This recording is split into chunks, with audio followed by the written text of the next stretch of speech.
La verdad los hará libres. Juan 8:32. Instituto Bíblico Católico. Avenida La Paz 1665 en Guadalajara. El Espíritu Santo.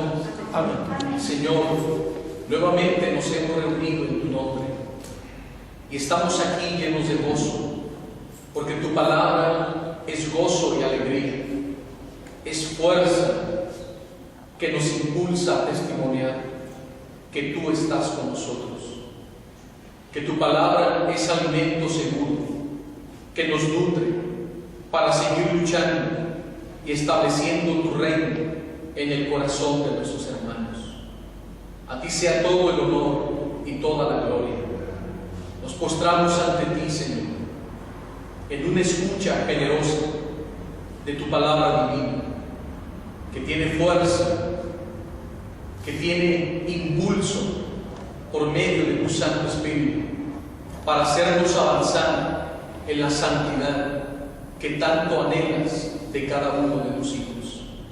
Y aquí estamos, Señor, como discípulos a la escucha de tu palabra para seguir aprendiendo de estos libros tan edificantes a través de estas historias de estos héroes de la Biblia. Gracias, Señor, por esta oportunidad que nos concedes. Amén. En nombre del Padre, del Hijo y del Espíritu Santo. Amén. Vamos a continuar con el libro de Nehemías. Los ataques se multiplican y estábamos en esa parte de las injusticias sociales, pero vean ahora lo que se va a presentar en el capítulo 6. Tenemos dos ataques muy sutiles que va a enfrentar Nehemías. Dice el versículo 1 del capítulo 6: cuando Sanballat, Tobías el amonita, Gesem el árabe y los demás enemigos nuestros supieron que yo había restaurado la muralla y no quedaba boquete alguno en ella, aunque por entonces no había fijado todavía las hojas de las puertas, Sanballat y Gesem me enviaron este mensaje: Nehemías, como líder, ha logrado ya concluir la muralla. Imagínense el trabajo en tan poco tiempo. Levantaron semejantes rocas. La muralla está lista, solo falta colocar las puertas. Y aquí viene el ataque. Dice enseguida, estos hombres le dicen: ven a entrevistarte con nosotros. Como lo que pretendían era perjudicarme, les envié mensajeros con esta respuesta: tengo entre manos una obra importante y no puedo bajar. La obra se paralizaría durante mi ausencia. Estos hombres quieren hacer salir ahora a Nehemías fuera de las murallas. Así es el enemigo. Aunque tú tengas altas murallas, el enemigo tal vez no pueda penetrar, pero va a intentar hacerte salir. Y estos hombres quieren hacer caer al líder en una trampa, una emboscada.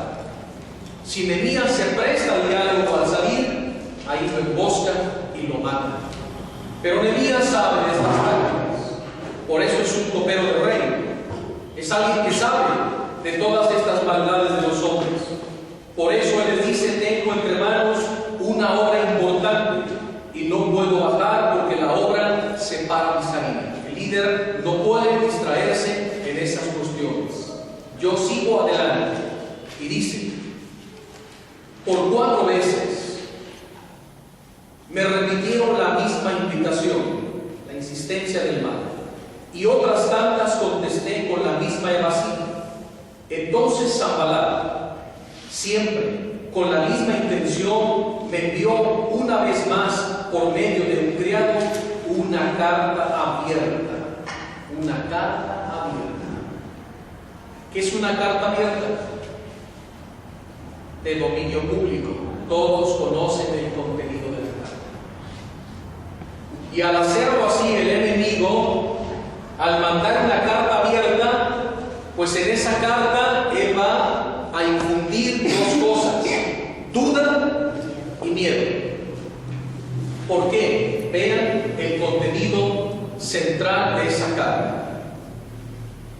Corre por aquí el rumor de que tú y los judíos tratan de rebelarse y por eso reconstruyes la muralla, que tú serías su rey y habrías incluso designado ya profetas que refiriéndose a ti proclamen en Jerusalén: Judá tiene rey. Estos rumores llegarán sin duda a oídos del rey. Ven pues para que tengamos un cambio de impresiones. A como dé lugar, el enemigo lo quiere sacar fuera de las murallas. Ya esta es la quinta ocasión. Pero ahora en una carta abierta, al hablar así de Nehemías, te quieres proclamar rey. Y por eso el interés de la muralla, en más de alguno del pueblo, la incertidumbre, la duda, se pudo haber hecho presente. Oye, ¿por qué tanto interés de Nehemías? ¿No será verdad eso que dice la carta? Mas sin embargo, otros pudieron haber pensado así: si eso que dice la carta abierta es real y se entera el rey, va a venir con el ejército y nos va a pasar a la espada. De cualquier forma, esta carta tiene una pésima y mala intención: sembrar duda e incertidumbre y miedo. Lo primero que hace la duda es sembrar miedo, y el miedo es antife. Eso nos debe de dar cuidado. El miedo es antife. Eso nunca lo olvides. Es la cultura del miedo. Esta carta abierta de la que se habla hoy es muy actual en estos tiempos. ¿Cuántas cartas abiertas no le ha lanzado nuestro señor cardenal? ¿No es cierto? En los medios de comunicación y amenazas públicas de gobernadores y diputados y gente importante de la política no lo ha encarado, no lo han enfrentado abiertamente, y cartas abiertas diciendo una serie de mentiras acerca de nuestro pastor. Y hemos visto muchos católicos ignorantes se suman y le creen más a los políticos enemigos de la iglesia que a su propio pastor. ¿No lo hemos visto así? Pues ese es el peligro que se corre. Pero también las cartas abiertas que nos lanza Satanás lo hace precisamente a través de los medios masivos de comunicación. Y a través de los medios masivos de comunicación infunde miedo, infunde duda, infunde incertidumbre. Y a veces la gente le cree más a las noticias que al Papa o al Cardenal o al Papa. Y le dan más credibilidad a una noticia X que tiene fines políticos y fines lucrativos que a la voz acreditada de un pastor de la iglesia. Y esos son las mentadas cartas abiertas que confunden a muchos. Pero vean ahora la respuesta de Lidia. Lo que pretendían, bueno, verso 8: yo le mandé esta respuesta. No hay nada de lo que dices. Todo es invento tuyo. El líder tiene que encarar y decir la verdad. Tú lo estás inventando. Para que su pueblo entienda que el líder posee la verdad. Pero más de uno pudo haber quedado confundido. Pero el líder se mantiene firme. Lo que pretendía era atemorizarlos, creyendo que así suspenderíamos los trabajos y que la obra no se llevaría a cabo. Pero por el contrario, ante estos ataques yo me desanimé y perdí el ánimo.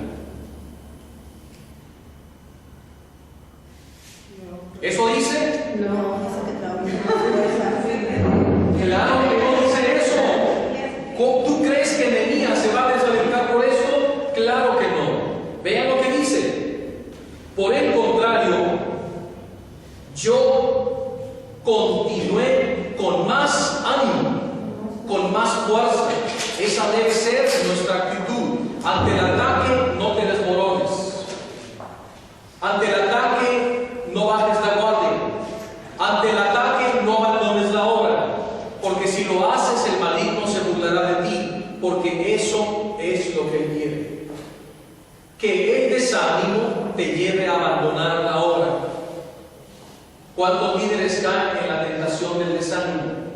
y abandonan sus proyectos, las misiones, a veces proyectos bellísimos de evangelización, que por chismes en contra del líder los abandonan. ¿Ahí quién ganó? El demonio, el maligno. Entonces vean, él se afianza con más ánimo todavía. Pero ahora viene un ataque más feroz, más fuerte. Si les parecía ya fuerte la carta abierta, ahora viene un ataque más sutil, más peligroso. Sanballat y Tobías, mira, con el dinero compraron a un profeta del pueblo. Imagínate, uno de tus profetas se vende al enemigo y el enemigo le da una suma para que le dé una falsa profecía a Nehemías y así hacerlo pecar y desacreditar del pueblo. Vean hasta dónde llega la maldad del enemigo. Escuchen lo que va a pasar. Dice Nehemías: fui por entonces a ver a Semayas. Este es el grande. Este es un Judas que se vende, un traidor. Semayas, hijo de Delayas, hijo de Metabel, que no podía salir de casa, me dijo: vamos al templo de Dios, al interior del santuario, cerremos bien las puertas del santuario, pues esta misma noche piensan venir para matarte. ¿Qué les parecen estas palabras de Semayas? Otro líder que hubiera dicho: ah, mira, me está cuidando. Como es un profeta, Dios me está hablando a través de él. Tu vida peligra. Esta noche van a entrar a matarte. Por eso vayamos los dos al interior del templo y cerremos las puertas del santuario para protegerte la vida. Es un engaño. Número 1. Nehemías, como laico, no puede entrar en el interior del santuario, solamente los sacerdotes. Si Nehemías, como laico, entra al interior del santuario, lo profana. Al profanarlo, incurre en pecado. Y el pueblo lo iba a ver mal. Nuestro líder, por salvar su vida, se refugia en el templo, lo profana y nos abandona. ¿Qué dice Jesús en el Evangelio? El que quiera salvar su vida, la perderá, pero el que por mí la arriesgue, la encontrará. Entonces vean la sutil tentación. Un aparente profeta le está dando un mensaje supuesto de Dios: hoy van a venir a matarte, encerrémonos juntos en el santuario. Pero vean la respuesta del líder. Entonces, Nehemías supo que el profeta no venía de Dios porque le estaba pidiendo algo que era en contra de lo que les En contra de su dignidad como líder y en contra de las leyes divinas. Vean esto. Yo respondí: huir un hombre como yo. O sea, ¿con quién te crees que estás tratando? ¿Tú crees que yo voy a huir? ¿Tú crees que les tengo miedo? ¿Tú crees que no conozco a mi enemigo? ¿Tú crees que me voy a cobardar para salvar mi vida, abandonando como pastor a mi pueblo para refugiarme en el santuario? ¿Qué te pasa? ¿Tú crees que un hombre como yo me voy a refugiar? Un hombre de mi condición no puede refugiarse en el santuario para salvar su vida. No entrará. Vean la firmeza del líder. La verdad es que enseguida me di cuenta de que no lo había enviado Dios a mí con este aviso, sino que había sido comprado por Tobías y Sanballat. Ahí está. El líder tarde o temprano se da cuenta de la verdad y de la maldad. ¿No es un Judas? Vean cómo los ataques de dentro son los más dolorosos. Son los traidores. Son los traidores. Y así Nehemías lo desenmascaró y se dio cuenta de la maldad. Pensaba que, atemorizado por él, seguiría su consejo y cometería un pecado que les diera ocasión de crearme mala fama y de desacreditarme. ¿Ven lo que quería el enemigo? Crearle mala fama al cometer el pecado de profanación del templo y desacreditarlo ante el pueblo. Entonces Nehemías ora al Señor: acuérdate, Dios mío, de esto que han hecho Tobías y Sanballat. Acuérdate también de la profetisa Noadías y de los demás profetas que trataron de atemorizar. Como ven, no era el único que se había vendido. Aquí habla de otros más. En la iglesia hay muchos Judas, ¿verdad que sí? Hay muchos Judas. Esos nunca faltan. Aparecen en grupos grandes y chicos. Aparecen a veces hasta en la propia familia. ¿Verdad que sí hay Judas en las propias familias que nos traicionan, como hicieron con Jesús? La muralla quedó terminada en 52 días. ¿Cuántos meses? Menos de 2. Menos de 2. Casi 2 meses. ¿Tan rápido? ¿Por qué? Porque el pueblo, con la gracia de Dios, había puesto el corazón en la obra. ¿Y por qué el pueblo puso el corazón en la obra? Porque vieron que su líder lo puso. Y cuando el líder pone el corazón en la obra, entonces la gente da todo así. Y levantaron las murallas en 52 días.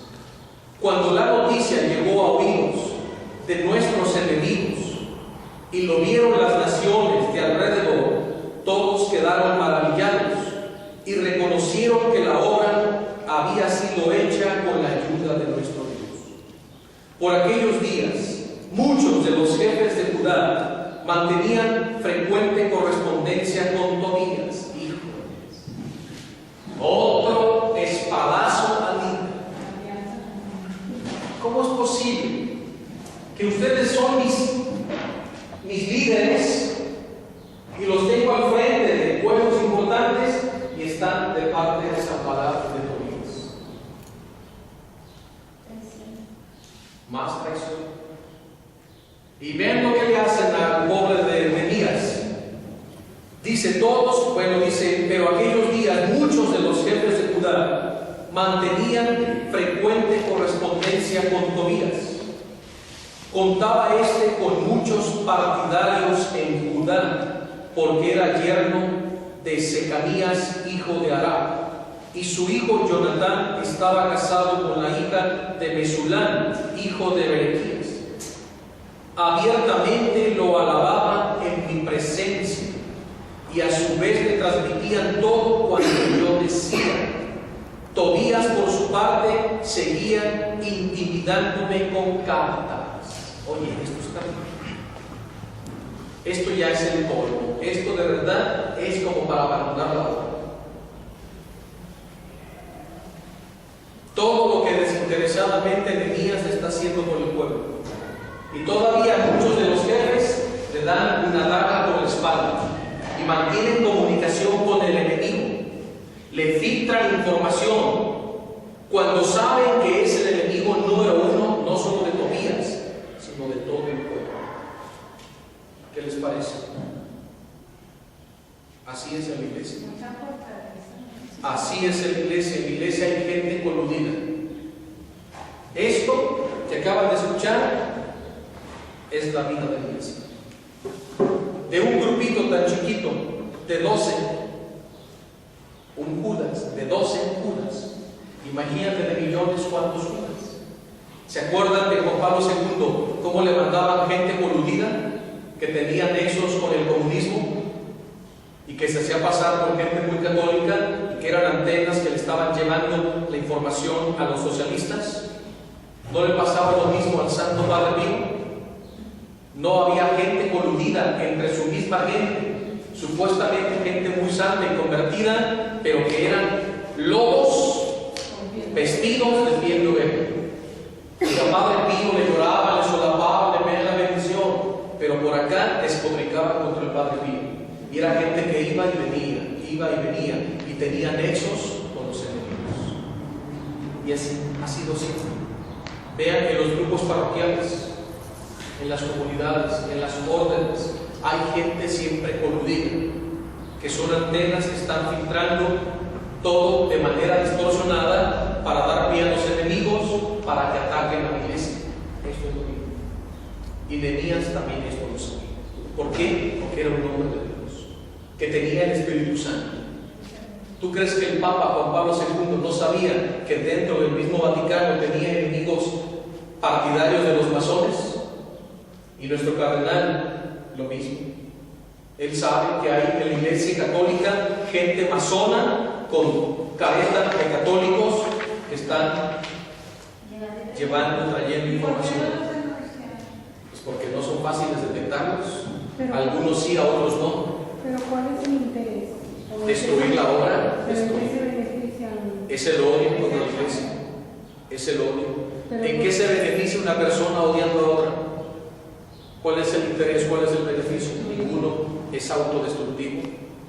Es el odio que siembra el mal en el corazón de sus instrumentos para atacar la iglesia. Pero ¿por qué destruir? ¿O cuál es el interés que destruye? El odio. El odio. Cuando una persona odia a otra persona, ¿cuál es el interés? Destruir a la persona. ¿Pero qué se gana? Nada, más odio. O sea, es algo absurdo. ¿Qué se gana una persona con hablar mal de otra? Pues ofender más a Dios. ¿Qué se gana una persona con robar a otras? El infierno. ¿Qué se está ganando? Pues el infierno sin darse cuenta.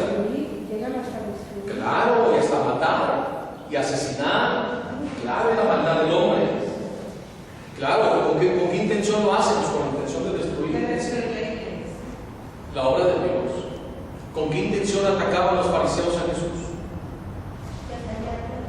Acabar con el Señor y con su iglesia, con su obra, y luego se abalanzaron contra los apóstoles, y la persecución ha seguido en 2000 años y continuará hasta la consumación de los siglos. Eso nunca se va a acabar. ¿Qué ganan dos esposos que viven peleando? ¿Cuál es el interés? Pues odiarse más, matarse y caer en el divorcio. O sea, el odio y eso no te da ningún beneficio espiritual, al contrario, te pervierte más, te corrompe más, pero es la ceguera del hombre, que cree que con vengarse ya va a ser feliz. No, o sea, el odio te hace más infeliz. Son cosas absurdas.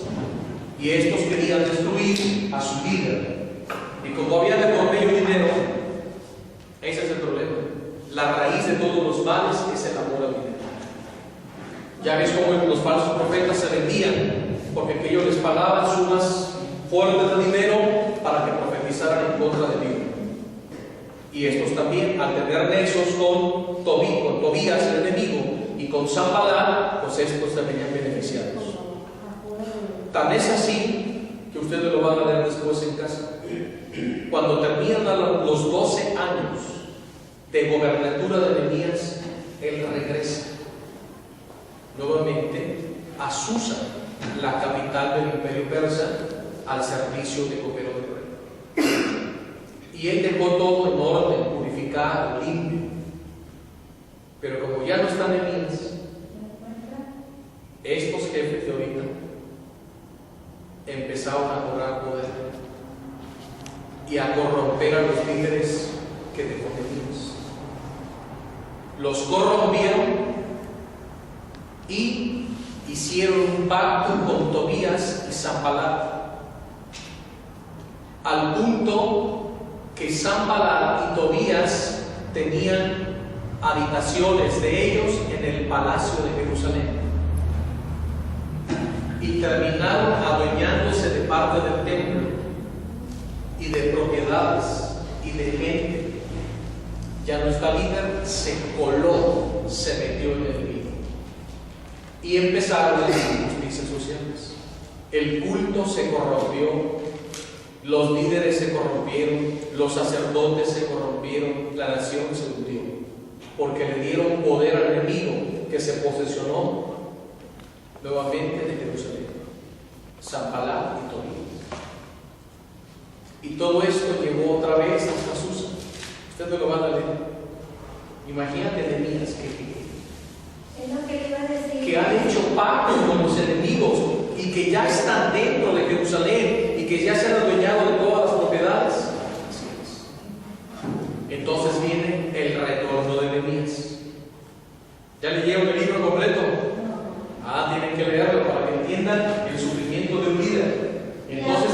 la restauración de Nehemías.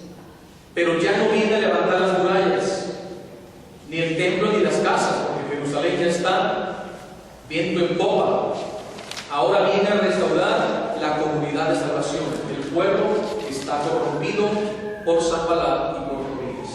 Entonces imagínate cuando Tobías y Sanballat se enteran de que viene Nehemías, se pusieron a temblar, pero hicieron un frente para atacarle y matarle.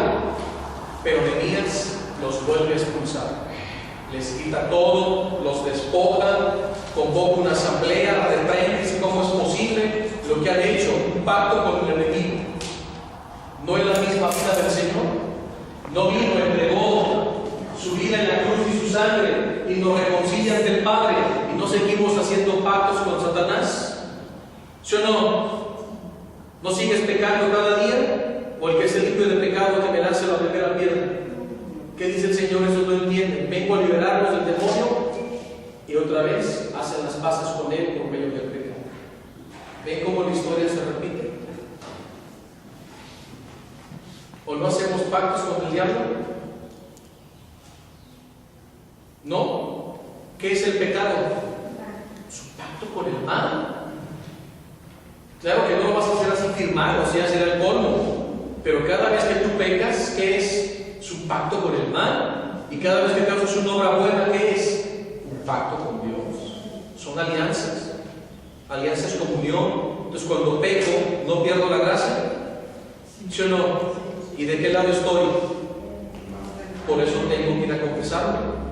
Y por eso el Señor nos dejó la Eucaristía, y la palabra, la iglesia, los sacramentos, la oración, porque somos vulnerables. Y el Señor no es como Nehemías, que vuelve otra vez a rescatarnos. ¿Cuándo termina la obra de restauración? Nunca. ¿Cuándo se termina de rescatar un alma? Nunca. Toda la vida hay que estarla salvando. ¿Sí o no? Ven, ustedes, pues son papás aquí, ¿cómo se le batalla con un hijo? Siempre te toca sepultarlo. Siempre se le batalla con un hijo. Ahí está el papá, hijo, ya te dije, ya lo volviste a hacer. Ahí están los papás con aquella paciencia.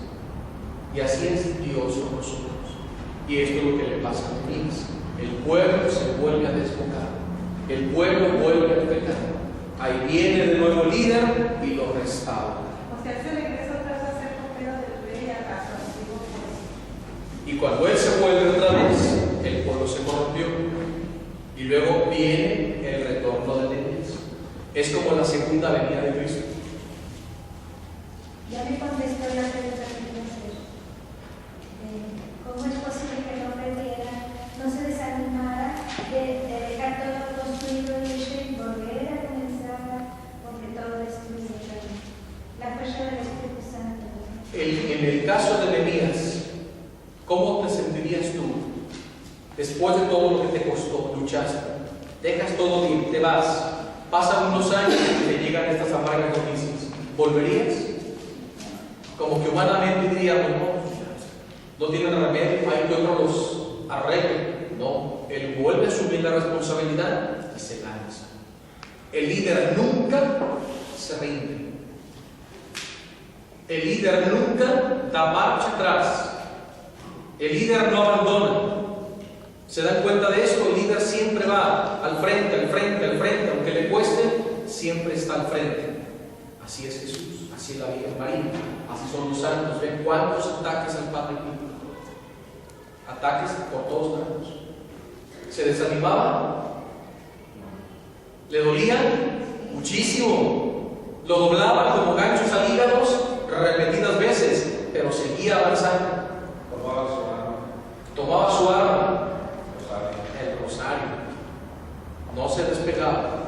¿Cómo se repite esta parte de que están muy cercanos al rey,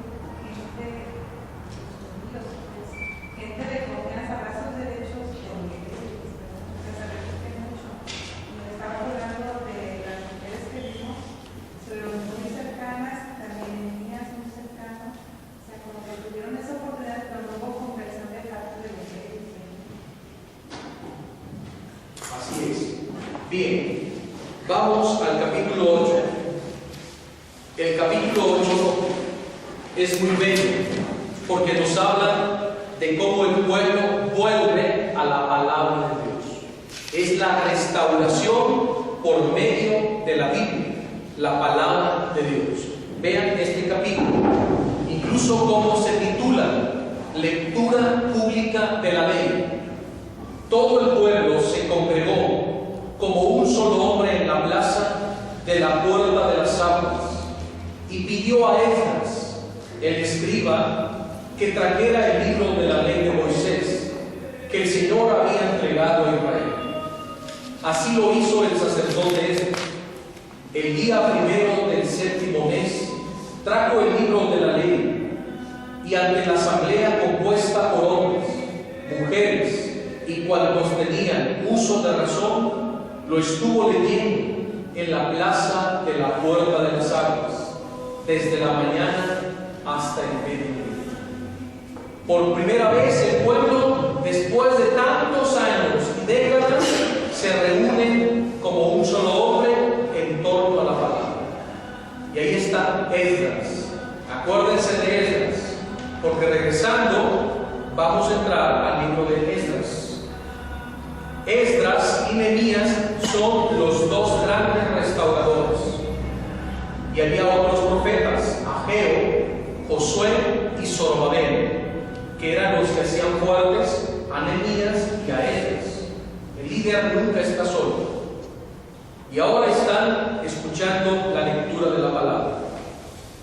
Lo estuvo leyendo en la plaza de la puerta de las aguas desde la mañana hasta el mediodía. Todo el pueblo, hombres, mujeres y cuantos tenían uso de razón, escuchaban con atención la lectura del libro de la ley. Esdras, el escriba, estaba de pie sobre un estrado de madera, levantado para la ocasión. A su derecha estaba Matatías, Semá, Anías, Urías, Hilcías y Masías, y a su izquierda Pedaias, Misael, Malaquías, Jasum, Hasbadaná, Zacarías y Mesulam. Esdras abrió el libro a la vista de todo el pueblo, pues estaba más alto que todos. ¿Ya escucharon? ¿Qué construyeron? Un estrado. Y sobre el estrado, ¿qué hicieron? Una trina, una torre. De aquí la liturgia se sigue. Por eso vean el presbiterio y luego a un lado el ambón de las lecturas más alto que el pueblo. ¿Se han fijado? Para que toda la asamblea, desde donde esté, puedan ver al autor. Es la palabra de Dios que debe brillar sobre todos. Así está tomada esta imagen. ¿Y en los antiguos templos estaba arriba? No, arriba era para predicar. El púlpito, que todavía se conserva en la catedral. ¿Se han fijado? Y todavía hay libros aquí antiguitos que lo tienen ya clausurado como una reliquia, algo histórico. Y de hecho, arriba, si ustedes se fijan, hay una campanita. ¿Se han fijado? Cuando el predicador subía, y todos, silencio, porque el predicador va a hablar. Y como no había micrófonos, no había bocinas, era menester que el predicador estuviera en el púlpito a la vista de todos y más alto para que todos le escucharan. Vean así los templos. Casi en la mitad del templo para que todos pudieran escuchar. A muchos les quedaba a las espaldas el predicador, pero no importa que no lo vieran, lo importante era escuchar la palabra, el mensaje del predicador. Y todo esto se superó con la tecnología. Y ahora bocinas, micrófonos por todos lados, ya todo el mundo escucha muy bien. Y eso es. En San Juan de los Lagos está un policía. ¿En San Juan de los Lagos qué? Está un policía. Ah, en el púlpito, para... No cuidando la cartera, sino cuidando a la gente que no se va a llevar las reliquias. Le arrancan el lobo que tiene Lo que sea, ahí están cuidando. Es que está bien la mano. Sí, sí, sí. Qué curioso. Esdras, verso 5. Abrió el libro a la vista de todo el pueblo, pues estaba más alto que todos, y al abrirlo todo el pueblo se puso de pie. ¿No hacemos también lo mismo? Cuando el sacerdote va a proclamar el Evangelio, todos de pie, porque es Cristo el que va a hablar en su palabra. ¿Ven qué bonito? Como estas tradiciones la iglesia las continúa, todos de pie. Esdras bendijo al Señor, el gran Dios, y todo el pueblo, levantando las manos, respondió: amén, amén. Después se postraron y rostro en tierra adoraron al Señor. Josué, Panín, Serebías, Jamín, Acub, etcétera, etcétera. Los levitas explicaban la ley al pueblo que estaba de pie. Leían el libro de la ley de Dios clara y distintamente, explicando el sentido para que pudieran entender lo que se leía. Aquí está lo que se llama la exégesis bíblica. Como siempre se ha requerido gente capaz, versada en las sagradas escrituras, que expliquen la palabra al pueblo. Eso es lo que se llama exégesis bíblica. Porque hay cosas que se pueden entender muy fáciles, pero hay otras que merecen una explicación, escudriñar el texto. Y esto es lo que hacían estos hombres. El gobernador Nehemías, Esdras, el sacerdote escriba, y los levitas que instruían al pueblo, dijeron a todos: este día está consagrado al Señor, nuestro Dios. No estén tristes ni lloren, porque todo el pueblo lloraba al oír las palabras de la ley. ¿Cómo no iban a llorar? ¿Cómo no iban a llorar? ¿Cuántos años habían pasado que no tenían templo, ni sacerdotes, ni escribas, ni escucha de la palabra? Muchos años. Desde el 587, que Nabucodonosor los destruyó y ya están en el 430. Han pasado tantas décadas que el pueblo, cuando por fin vuelve a escuchar la palabra, lloraba, chicos y grandes, de emoción, porque veían las murallas terminadas, sus casas terminadas y el templo majestuoso. En una asamblea cultural se sentían que otra vez Dios estaba con ellos. Por eso se echaban a llorar de gozo ante la escucha de la palabra de Dios. Aquí nos quedamos. Una generación sin escuchar la palabra de Dios, 40 años. Así es. La verdad los hará libres. Juan 8:32. Instituto Bíblico Católico. Avenida La Paz 1665 en Guadalajara.